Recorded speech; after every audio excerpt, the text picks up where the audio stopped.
You're listening to BizBuzz on Marlow FM 97.5. And a very good afternoon and welcome and thank you for joining us here on the BizBuzz programme. It's Marlow FM 97.5 down in Longridge and the sun is shining and I'm here in the studio with my co-presenters Wisdom de Costa and Malcolm Parr. Good afternoon, gentlemen. Good afternoon. Good afternoon, Dermot. Good afternoon, listeners. And what's been happening in your worlds? Have you been sailing this morning, Malcolm?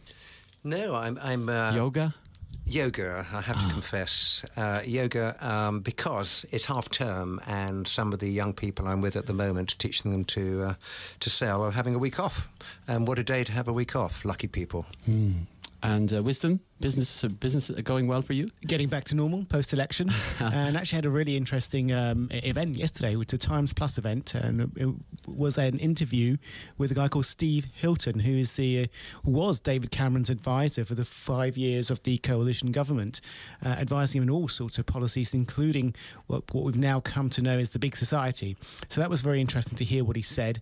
Some controversial things there. We'll talk about that probably over the next few weeks, I think. We'll leak a few bits today and then we'll perhaps have a review of his book. What's the name of his book? Becoming Human. No, not Becoming Human. That's a TV programme. Let's edit that out again. Exactly. Rewind the tape. What's the name of his book? It certainly wasn't Becoming Human, as you were saying, turning us all into vampires. It was something human. Sorry. Okay, we'll come back to that later. I've caused the first trip up within the first couple of minutes of the programme. Malcolm, we're going to be looking at local news. We're going to be looking at the things from the Queen's speech and deflation. We've got deflation at the moment. Wisdom, is that correct? Yeah, it is positive. Is that a positive effect for business? It depends, really. I think it depends on how you measure deflation and which of the individual indices you use, because I think we'd all agree that many aspects of business life, the costs are increasing, both personally and in business. So, yes, it seems like good news, but there are other ramifications. Although, interestingly, the report in the Times talks about accountants being ready to put up their prices. So it's the first time I'll be able to do that, following everyone else in a number of years. they get too much anyway. Oh, Malcolm, please. You said you wouldn't. You said you wouldn't. I said I'd He be started already. Put that knife down. Last time we had deflation was 55 years ago, and before your time, gentlemen. But Lonnie Donegan was preparing his number one. Something about a dustman. No, he's not a dustman. He's a singer. Oh, your man's a dustman. Princess Margaret was about to marry the Lord Snowdon, or to be Lord Snowdon, and Wolverhampton won the FA Cup. Just three little ideas of what happened 55 years ago, plus deflation, and warning it led to rising interest rates on a big scale. So we've got a similar situation to what we had 55 years ago. Are you saying this? Yeah, basically. It was heading back. Inflation was heading back to 2%, and then up to 5.6% within 18 months. And don't forget, as recently as 2011, we had an inflation rate of 5.2%. And even 18 months ago, it was virtually 3%. So there's lots of similarities. House prices have just risen by 8.4% over the previous year. And nor is the housing the only sector to boom. The stock markets are well up. All sorts of things are happening. So I hate to be a pessimist, and sometimes I am a pessimist on this programme when I see the sun shining outside. But I do feel that this may not be a good time for savers. What do you think, Wisdom? Bah humbug. Okay. Tell me more. Are you going to expand on that comment, or is that the extent of it today? Let's see what the listeners say. There are mixed messages, aren't there, when we talk about deflation? A number of things could happen. The interest rates are supposed to be reducing in a time of deflation, but which obviously would contribute towards house price rises. But equally, the complexity of the situation is that house prices are rising anyway, because, of course, there's no mansion tax going to be brought in at all, ever, anywhere. Phew. So that's my mansion is safe. Yeah, so is Malcolm's by the sound. Malcolm is smiling from ear to ear. Yet at the same time, bank officials are saying, well, listen, we've got to watch out. We've got to prepare even now for an increase in interest rates in the future. We've got this bubble, as you said, the stock market increasing, stock prices of properties increasing. Is it a bubble? and which might sort of link on to what you said, that these deflationary periods don't last, and the post-deflationary effects could be quite severe. Yeah, I think there is a medium-term bubble anyway. I've got a modest little boat, and I was wandering up to a lockkeeper, and I said, "Why is the lock empty? It's a Sunday afternoon." He said, "I looked at the records, and not many years ago we had 33,000 boats through this lock. This is Marlow, just near Marlow. Every year, now we get 11,000. People can't afford the luxuries that we used to have." Gosh, that's it. I would have thought, there would have an increase or the same. Maybe the boats are bigger. I don't know. Malcolm, are you on to your second boat or third boat now? Well, I've had a few in my life. I just love boating. Right. You've just joined us. Welcome to the BizBuzz programme. This is Dermot Fitzpatrick with you, with Malcolm and Wisdom for the next hour and 3/4 to 3:30. And this afternoon we're covering on the programme some information about local news, about international news, and also we're covering this story that I mentioned earlier when I was talking to Mike about this businessman who apparently was in Atlantic City, and he ended up apparently without one of his kidneys. And these stories are urban legends, really. I'll give the game away and say these are urban legends. And the theme this afternoon, one of the themes is talking about this book Made to Stick by Chad and Dan Heath, about how businesses can make their communications better, how commercials tend to pick particular words that stick. And this particular story is about this guy who supposedly, and it's usually a friend of a friend, talking about how a friend of his went on a conference and after the conference he went into a bar, had a drink, met someone, had a drink, and supposedly the drink was drugged, and he ended up in a bathtub full of iced water, and on the side of the bath was a mobile phone and a note saying call 911. And when he called 911, the operator seemed oddly familiar with his situation, and apparently she says, "Sir, I want you to reach behind you and slowly and carefully tell me if there's a tube protruding from your lower back." Anxious, the man feels behind him and says, "Surely enough, there was a tube." And the operator said, "Sir, don't panic, but one of your kidneys has been harvested. There's a ring of organ thieves operating in this city, and they've got you. Paramedics are on their way. Don't move until they arrive."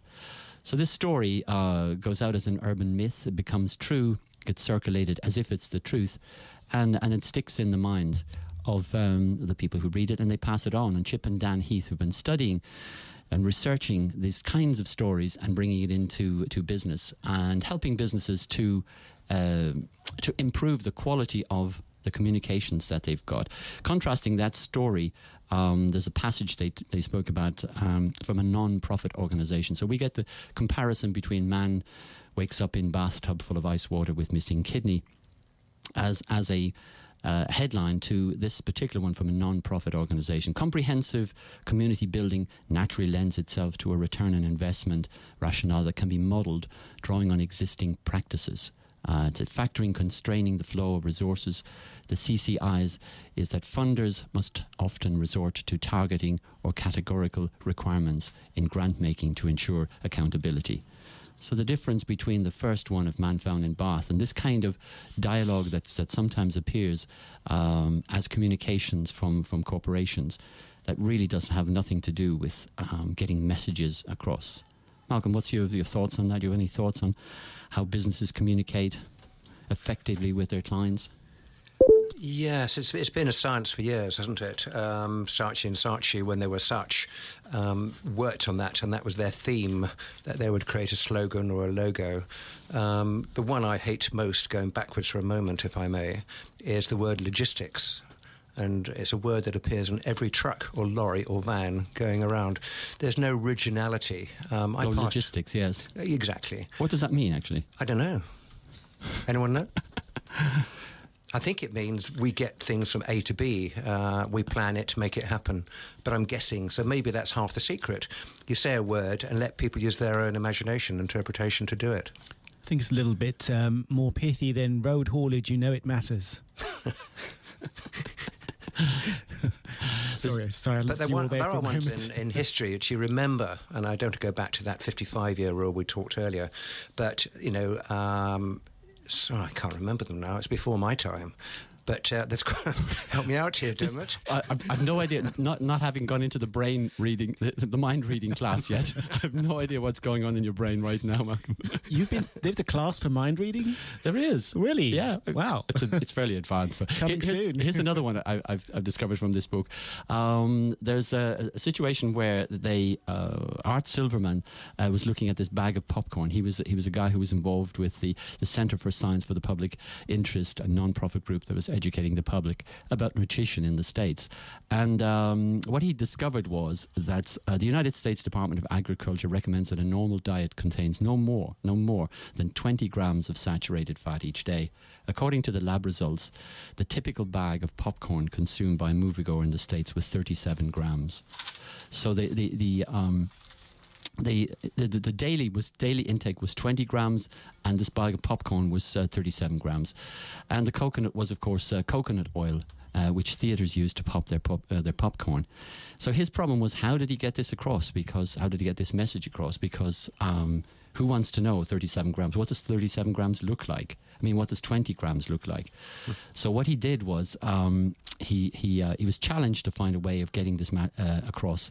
And what he did was he completely got entire table full of food, which was a cooked breakfast, hamburger, chips, steak, fries, the whole lot.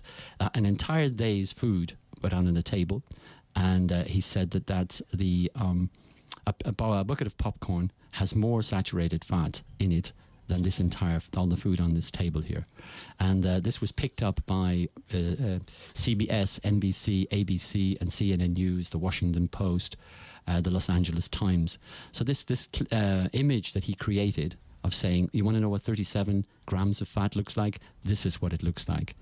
So wow. the message is really, how do we get message? So that was a message that changed, in fact, the way that movie theatres actually popped their corn thereafter, and they started to change the whole aspect of, and it helped and get the message across, and that was how it worked.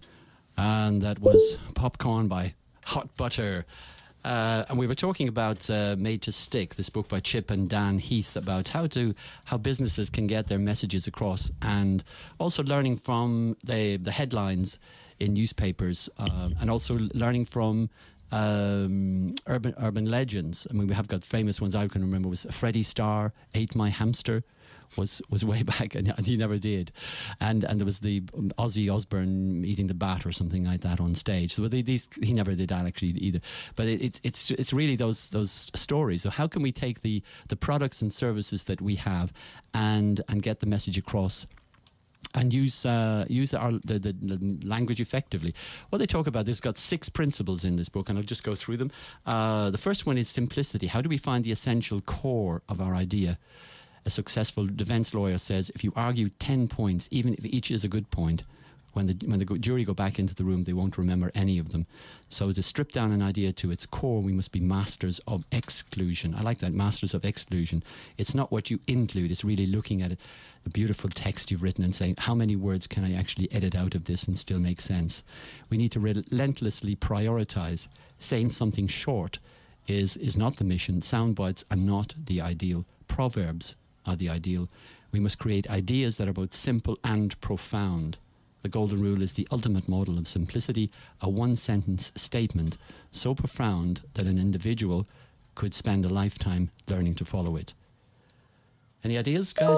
Well, I think the obvious answer to that one was the Sun's headline, Septic Bladder. When was that? This morning? Simple, profound, tells the story. That's, yeah. Allegedly. Allegedly, yes. Yeah, so it's the leaders in newspapers are great for that, because they catch our attention. I don't know about you, but I don't necessarily buy newspapers, but whenever I'm passing by a newsagent, I'll always pass by and glance at the headlines just to keep myself informed of who's doing what. Yep. Septic Blatter. Obviously a play on his name, Sepp Blatter. They must see remember that particular lager that was probably the best lager in the world. And people think, oh, that's such a simple slogan. Which beer was it? We're not allowed to say because we'd have to. Do you remember? I do remember what it was. Okay. You remembered it last night? And there was another one which reached parts that other lagers didn't reach. Was that the same one? No, it's a different one. That was a different That one. was a Dutch one. Yeah, there was. So Apparently. one was probably that started with a C, didn't it? K. Yeah, K. Which one?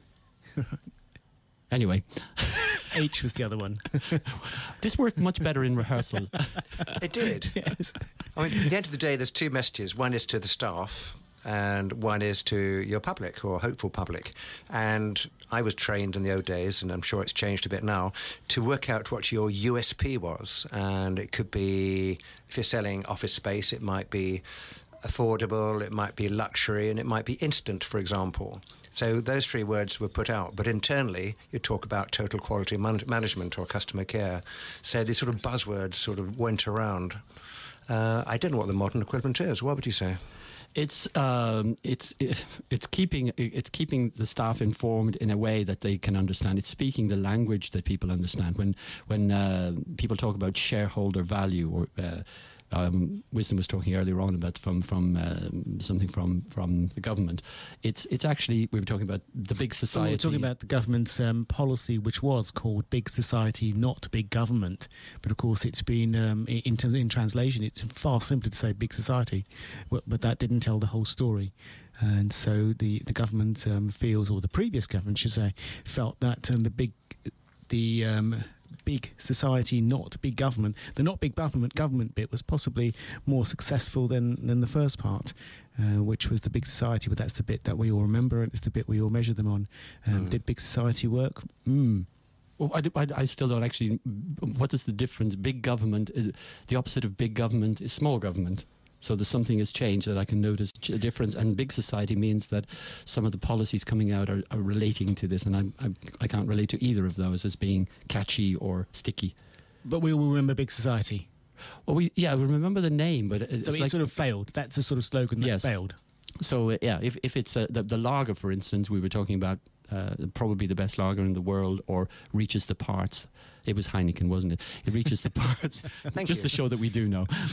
It reaches the parts that other just playing with letters that other beers reach. So there was a lot of time and effort put into getting those words right, and also big government and some of the slogans that the parties came up with in the election were just nonsensical, really. But it's also interesting that they managed to sort of reconcile, rationalise and render the whole political debate from left, right, centre, indifferent, strange, down to don't let the Scots in. Rationalise? It basically came down to don't vote Labour, otherwise you'll let the Scots in. That's what it all came down to. Yeah. So... The second principle, I'm sure you're enthralled with this. The second principle. You're not convinced. Not in the least bit. How do we get our audience to pay attention to our ideas? How do we maintain their interest when we need time to get the ideas across? We need to violate people's expectations. We need to be counterintuitive. A bag of popcorn is as unhealthy as a whole day's worth of fatty foods. Now that's a surprise, an emotion which function is to increase alertness and create focus, to grab people's attention. But surprise doesn't last. For our ideas to endure, we must generate interest and curiosity. How do we keep students engaged during the 48 history class of the year? How do teachers do that? How can we engage people's curiosity over a long period of time? By systematically opening gaps in their knowledge and filling the gaps. So it's creating unexpected situation. There was this slab of limestone or something that was created during the election that was supposed to create I'm not quite sure what it was supposed to do, but that was intended. That was a kind of a material piece of stickiness that actually backfired, didn't it? I think it backfired, and I think it was a bad advertising approach. Someone made money out of it, but failed in my mind.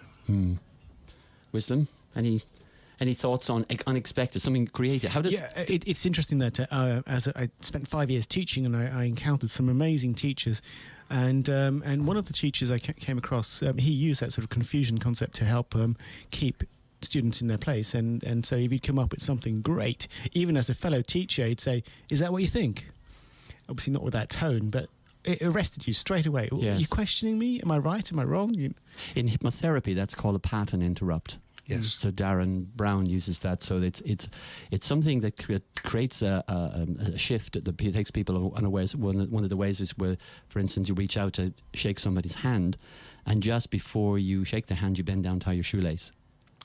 And that creates what's just happened. And in that moment, there's an opportunity for the hypnotherapist of his kind to actually put the person into a trance. So if somebody does that to you, Malcolm, be careful. No? Yes, I'm just comparing it with the customer care programs that I've watched in the past. And I think, if you want to be remembered and want some kind of theme, that's good. But, for example, British Airways used an American philosophy, which is, I'm okay, you're okay. So dependent on how the passenger actually asks for something, get me a drink, yes, sir, immediately. Or, may I have a drink? Yes, sir, that's quite possible, I'll get that for you. That sort of thing, anyway, where you're actually reassuring the customer, you're giving him what he wants. So it's not a memorable occasion, it's a comfortable, secure feeling in flight. And we're going to put this, the review of the book Made to Stick by Chip and Dan Heath to one side for a moment while we cover some of the local news and also the Queen's speech. Wisdom, let's start off with the Queen's speech. What are the key issues that you feel we need? There are a number of areas in the Queen's speech, I think, which affect businesses. But Malcolm, you were going to mention something before then? Yes, just to be provocative, really, okay. and to hear your comments, Wisdom, if I may. I mean, the Queen's speech was quite strong and in my mind reflected a lot of what was talked about during the pre-election discussion, and the main things that stick in my mind is more free childcare and income tax freeze, which I think is risky for so long, and the right to buy for housing association tenants. But there's other issues, many other, like free childcare, English votes for English laws, a truly 7-day NHS by 2020. That's a long way away. I don't know which government would be in power then. And one of the issues that struck me was the delaying the plans to scrap the Human Rights Act, which I think is going to become very, very controversial. But with a Commons majority of just 12 and opposition dominance in the House of Lords, nobody should underestimate the scale of the problems the Prime Minister will encounter, in my mind. Labour and Lib Dem peers in the Lords will try to scupper many of these bills, and you have to remember that these are all bills. I mean, is it 18-odd bills? I'm not sure. 25. Right, especially those proposing trade union welfare and immigration reform. Consider the hullaboo. There's already been over plans to replace the Human Rights Act, and it's going to go on from there. I had 26 bills, but it seems to have changed slightly. It depends. Everything depends on what Mr. Cameron manages to get from our European partners over the next, presumably, 18 months. And that's going to be the biggest campaign coming up. But there's a lot of personal issues like tax going down for families and other things like that. How is it going to affect us personally, would you say, Mr. Mola, the next 18, 24 months? If I can just come back to one of the points you've made, this is going to get slightly political, but also reflecting something that Steve Wilkes said in the Times very recently. Was it Steve Wilkes? It was Giles Wilkes, sorry. And he just pointed out that some of the policies that came out of the last government, and perhaps there's a pattern emerging here. They had some great thoughts and policies which, I quote, which sprouted policies doomed to dissolve on contact with the real world they hope to change. That is a very powerful statement by a former key policy advisor to the former, to the last the coalition government. So you do wonder when you look at some of the policies whether, as you rightly say, do they sound fantastic? Are they just designed to attract voters? And actually, are they going to dissolve on contact with the real world? Well, exactly. And some of them are not taking place for another 5 years towards the end of the term. But would you say that that's going to lead to our toughest budget yet? I mean, it's traditionally at the beginning of the 5-year government time, we have a very unpopular budget. So is this Queen's speech, which is obviously Mr. Cameron's thoughts, going to reflect on that budget and go forward from there? Well, I think George Osborne and his task with the budget will be dependent on how the economy continues to pick up, and it has been picking up. Although we're in a period of deflation, certainly there are good signs that many businesses are continuing to grow and continue to starting to recruit. So if the tax take increases, then his job becomes so much easier. If the tax, and tax pays for services, it's an absolute truism. So if he can generate more tax because business is booming, then he doesn't have to make the cuts that perhaps he'd be required to make. So it does depend. Can he deliver?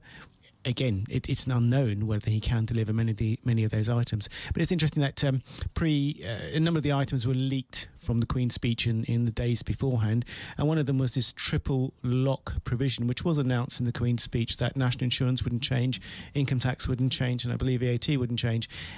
It's true they may not change, but there are lots of other taxes which could change and increase, like a sugar tax that's been proposed, for example, or capital gains tax. And if you're somebody who has a reasonable amount of money, you start to shiver at the thought of capital gains tax increasing or changing.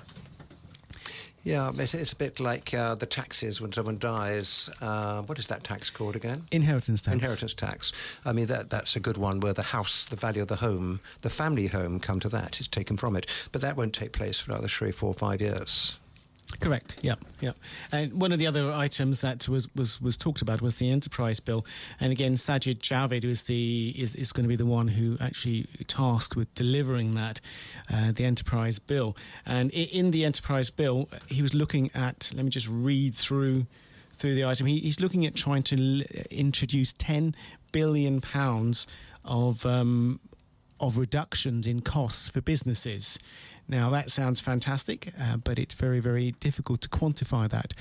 Where are you going to make those savings in administration costs or the admin burden so that businesses do see a reduction in costs of £10 billion?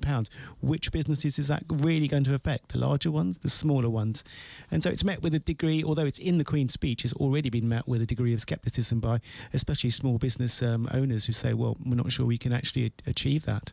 Well, I think they're trying to cut across the board here, because the encouragement about keeping static tax situations going is trying to stop some of the larger companies going overseas.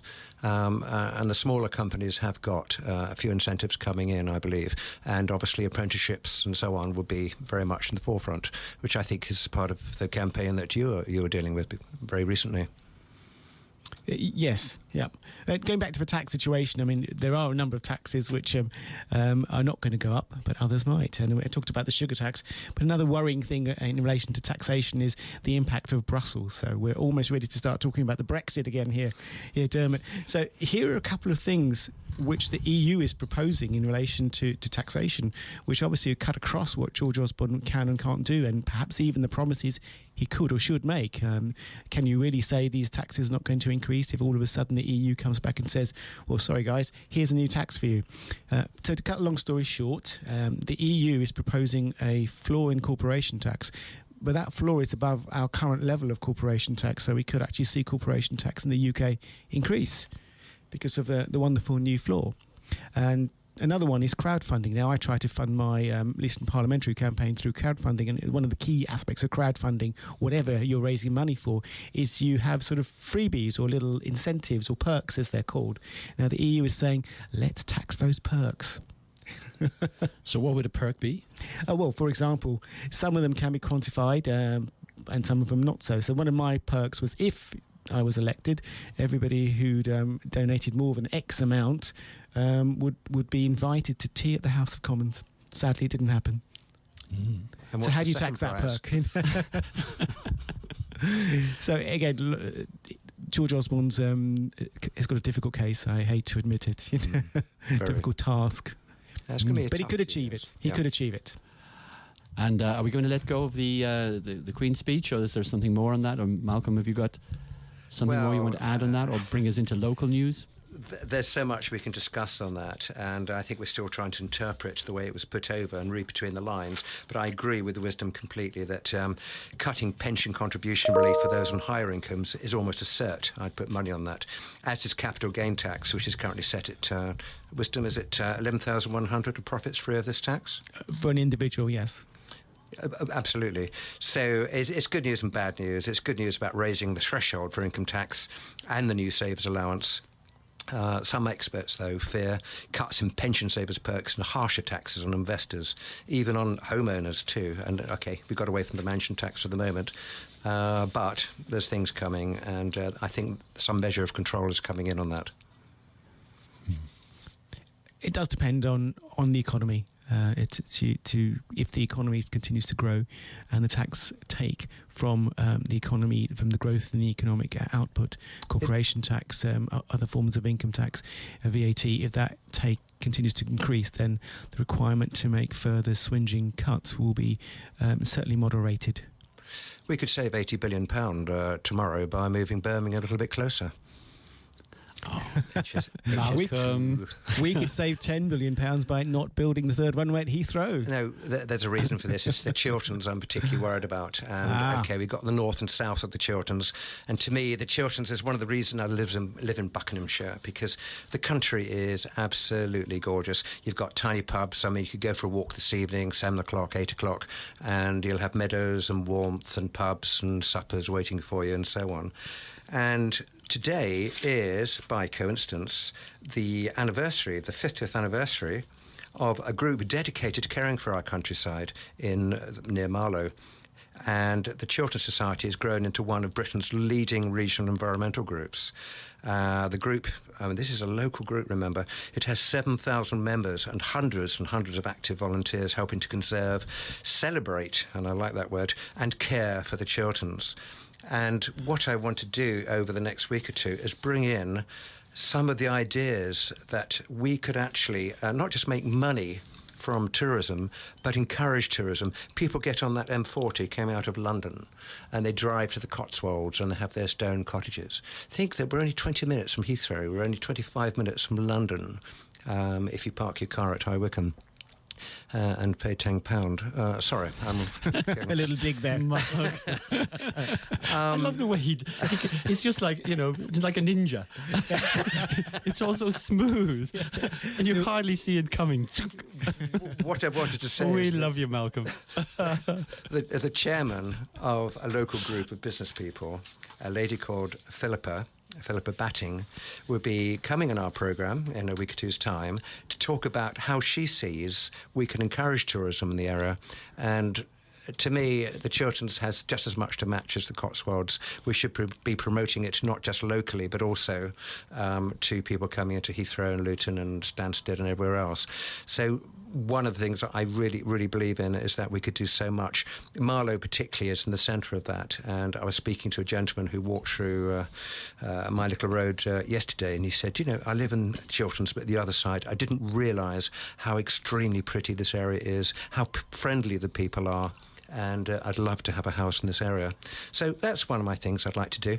And that's coming up in Thursday in 2 weeks' time. Exactly. Well done. Yeah, that's great. So looking forward to it. Got some strong views on that. And also hearing what the work in what they're doing in terms of conservation, because it's really amazing that people will dedicate their time to going out and working in conserving woods and planting wildflowers and helping to keep pathways open, and whatever it is that they're doing there is just amazing. It would be great to hear and about it's that. Volunteers. All volunteers. People who just love the countryside and putting something back. I mean, we're always talking about people wanting, me, but there's many thousand people, is that?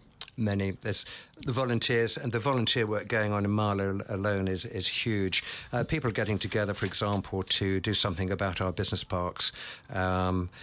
They want to sort of have proper car parking, they want trees and things like that. And if you look at the bunting in the high street today and think about the things coming up over the next few weeks in Marlow, you can see how much we do care. And one of the roads leading into Marlow from the east is going to enjoy a facelift. And that is Spittal Street. It's attracting the attention of local planners and property owners. I know that the Shanley Group have very big investments in Marlow. They want to overhaul the Anglers Court precinct by opening up the pavement, installing circular benches so you can keep your back to people, and completely redesigning the shop fronts. And that's on top of the proposals for £100,000 Spittal Street upgrade planned by the council. and also a revised set of plans for the nearby Windsor House, which the planners, the architects at least, believe will appease a lot of people. You're listening to BizBuzz on Marlow FM 97.5. And we're coming into the last couple of furlongs on this programme. We were talking before the news. Amazingly enjoyable. Never a trial. And how smoothly it all goes. Can't see us paddling away like mad. But in the background. Yeah. Smooth talkers, you guys. You were talking there just while we were listening to Bob Marley about something more about the Queen's speech that you wanted to cover. Was there something particular that you had? Yeah, I was looking again at, in fact, I've now see it's a 26 bill package, a programme for working people, and we're talking about large companies and small companies. I'm more interested myself, perhaps, as a single sort of worker, but not in terms of childcare. But I think the freeze on the working age benefits, the tax credits, and child benefits for 2 years from next year, and 30 hours free childcare a week for 3 and 4 year olds, which I think leads up to primary school. It does sound positive. What do you think, Wisdom? It definitely sounds positive. It'd be great to try and liberate and free our mothers and fathers to spend time working.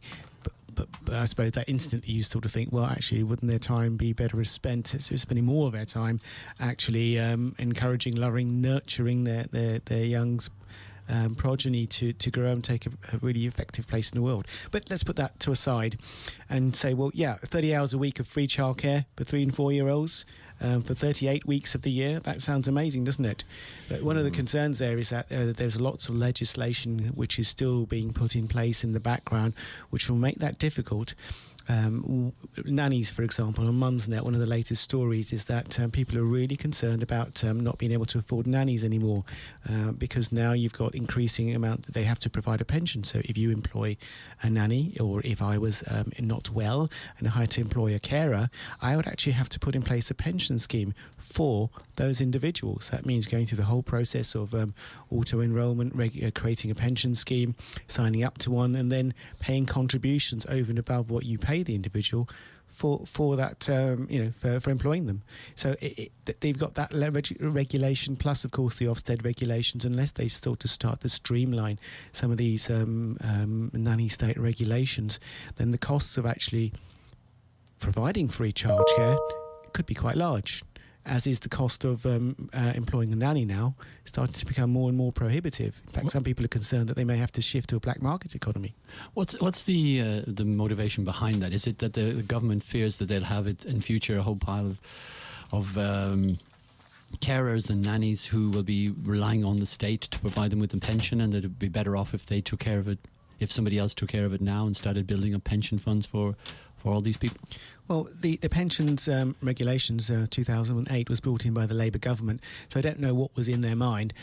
What you can say is that it could easily target, or rather not target, but make sure that everybody has sufficient post-retirement provision whenever retirement is. I mean, it used to be 60 and now it's 65, and by the time I retire it's going to be 67, and then when others retire, it could be 68 or 70. So for that period after your retirement, when you receive your pension, I think they wanted to make sure that there were sufficient schemes in place for everybody in the country to top up the state pension, which may or may not be in existence in 10 years' time. So maybe that's part of the reason. Because that pot is going to need to be getting bigger and bigger as more and more people staying alive longer. We have a demographic issue, don't we, where you're right, as the birth rate falls, so the number of taxpayers as individuals reduces, but at the same time, the number of people you have to provide for is increasing. So we haven't really taken our own advice, the government hasn't taken its own sound, prudent advice and said, great, all that national insurance it was collecting, it didn't actually invest in a pension scheme for you to take out later. So it's our kids who will pay for us. And I don't think that young people are interested in putting money into pension funds anyway, and many of them don't have the money to put in the first place. Well, this will certainly try and address some of that. It won't apply to everybody because, of course, if you don't earn more than the personal allowance, which is currently 10,000, and the Conservatives have said they're going to increase that to 12,500. If you don't earn above that, you don't get a pension anyway, because you don't get auto-enrolled into the scheme, into your pension scheme, which employers are being forced to put into place now. But they get a state pension? If whatever the state pension is when they retire. Which isn't going to be very much. Yeah. Yeah. Well, have we covered all the things now from the... Just one small thing at the end of the day for me is there was no mention in the speech of a promised free Commons vote on repealing the fox hunting ban. And I've upset a few fox huntings in Dartmoor in the past by taking the fox home in the back of the car and letting it loose. But actually it happened once. But the Environment Secretary, Liz Truss, said the vote would happen by 2020. I personally would, it's just a personal view, I think the fox hasn't got a chance, and I'm with the fox, really. Well, so, one point though, if people are interested in auto enrolment and your business hasn't actually been involved in auto enrolment as yet, we'll put a quick guide up to that, so you have a bit more information about how to do it. Okay. And where to go for help. Well, I would like to... Are we finished with that? Yep. I'd like to take us back to Made to Stick. So we began the program about some information for businesses, how to get their message across more effectively. And we were reviewing the Made to Stick book by Chip and Dan Heath. We're not recommending that you go out and buy it. We're just talking about the principles that they've outlined in the book. The first one was keeping it simple, getting to the core idea. The second was doing something that's unexpected. The third principle was concreteness. How do we make our ideas clear? They say we must explain our ideas in terms of human actions, in terms of sensory information. This is where so much business communication goes awry. Mission statements, synergies, strategies, visions. They're often ambiguous to the point of being meaningless. Naturally, sticky ideas are full of concrete images, ice-filled bathtubs. There was a story also about that came out where people were putting apples in razors for Halloween, and that children and families should be very careful. But there was never a single, for 20 years, there was never a single case where any child had ever been affected by apples in razors or candies, bags of candy being contaminated. But this was one of those urban myths, and parents started to search in the goodie bags and making sure there was nothing in them. And even schools opened up in the evening time so that there would be an environment for children to have trick or treat in a safe environment. This was one of those ideas that took on, but was an urban myth. Because our brains are wired to remember concrete data. We remember bathtubs filled with ice, and we remember apples with razors. A bird in the hand is worth two in the bush is one of those phrases that we sometimes use. Getting concrete phrases and speaking concretely is the only way to ensure that our ideas will mean the same thing to everyone in our audience. The second one where they talk about is credibility. How do we make people believe our ideas? When the former Surgeon General C. Everett Krupp talked about public health issues, most people accepted his ideas without skepticism, they say. But in most day-to-day situations, we don't enjoy this authority. Sticky ideas have to carry their own credentials. We need ways to help people test our ideas for themselves, a try-to-buy philosophy for the world of ideas. When we're trying to build a case for something, most of us instinctively grasp for hard numbers. But in many cases, this is exactly the wrong approach. In the sole US presidential debate in 1980 between Ronald Reagan and Jimmy Carter, Reagan could have cited innumerable statistics demonstrating the sluggishness of the economy. Instead, he asked for a simple question that allowed voters to test for themselves. Before you vote, he said, ask yourselves if you are better off today than you were 4 years ago. And we remember Margaret Thatcher's, what was it, the pound in your basket or something. Remember that one that she had, Malcolm? Pound in your pocket. The pound in your pocket or something. And there's always this, does it buy a pint of milk and a loaf of bread? And I remember a very famous occasion when I think it was David Cameron was asked what was the price of a pint of milk, and he had no idea. And we're coming towards the end of the program. We've got a couple more of the principles from this book by Made to Stick. The fifth principle, how to get messages across, how to get messages to stick, is how do we get people to care about our ideas? We make them feel something. In the case of movie popcorn we were talking about earlier, we make them feel disgust by its unhealthiness. The statistics, 37 grams. We mentioned that 37 grams in every carton of popcorn that was previously popped in theatres until they stopped using the coconut oil. It doesn't elicit any emotion. Research shows that people are more likely to make a charitable gift to a single needy individual. I like this actually, but that's where you get these charity requests. They usually have the image of a child or something, rather than a single needy individual, than to an entire impoverished region. We are wired to feel things for people and not for abstraction. Sometimes the hard part is finding the right emotion to harness. For instance, it's difficult to get teenagers to quit smoking by instilling in them a fear of the consequences, but it's easier to get them to quit by tapping into their resentment of the duplicity of big tobacco. And the final principle, principle 6, was stories, and this appeals to me too. How can we get people to act on our ideas? We tell stories. Firefighters naturally swap stories after every fire, and by doing so they multiply their experience. After years of hearing stories, they have a richer, more complete mental catalogue of critical situations they might confront during a fire and the appropriate responses to those situations. Research shows that mentally rehearsing a situation helps us perform better when we encounter that situation in the physical environment. Similarly, hearing stories acts as a kind of mental flight simulator, preparing us to respond more quickly and effectively. So I guess a couple of things is if you're on a conference and you want to have a drink in a bar, make sure that you don't let anybody near you drink would be the first thing I would think of, Malcolm. Well, getting the drink is the first thing. Getting up to the bar and getting a drink. Yeah. And staying far away from baths with ice stops, with ice cubes in them. But I think it's kind of good to reflect on. We kind of take for granted the communications. Even here on the radio station, we take for granted the messages that we send out, and it's really cool to get look at the messages we're sending and seeing how can we make them more simple.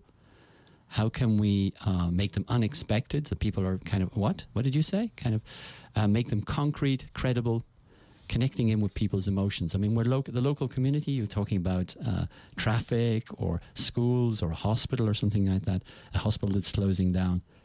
There's people's emotions connected in with that very deeply.